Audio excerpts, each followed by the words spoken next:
Somebody asked on the Evil Worst Discord, can I have 3 batteries that act as a backup for turrets, however only have one of those batteries discharging at a time, because if all 3 batteries are discharging at the same time, it gives no added benefits to the turrets, and it just means that there's less time for the batteries to discharge before they fully run out. And so I took this idea and I thought, okay, well, how do you make it? And I spent some time and I eventually came up with a system. And turns out other people have already come up with it, so it's not that, advanced of a system, but I thought, is it possible to fit it in a realistic scenario? Because obviously you're going to want one of these in your base.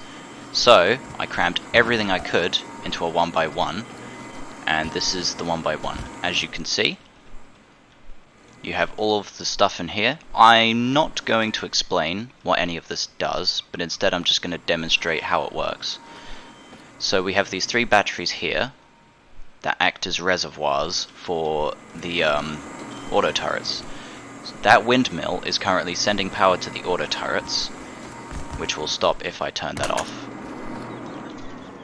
But usually these turrets will always be powered by that windmill. However, it only sends just enough power, to power all 3 turrets. As you can see, it only gets 10 power, which is the minimum required to have an active auto turret. That means the rest of the power that's being sent in by the windmill is going straight to these batteries, which are charging them up. So if you see, they are slowly getting recharged. Now, if in the event that, I don't know, there's no wind or some guy blows up your windmill, you will no longer be receiving power from the windmill. However, these batteries can now take over, and as you can see, they are now discharging. So if I do that again, that switch acts as, in the event, let's pretend that switch is someone blowing up the windmill, because it blocks power from the windmill. So right now, the turrets are getting windmill power. That one's charging, but then if I turn it off, you'll notice that the auto turrets turn off, but then they turn back on. If I turn on the power again, they stay turned on, which is interesting. But if I turn it off, that's not what I wanted.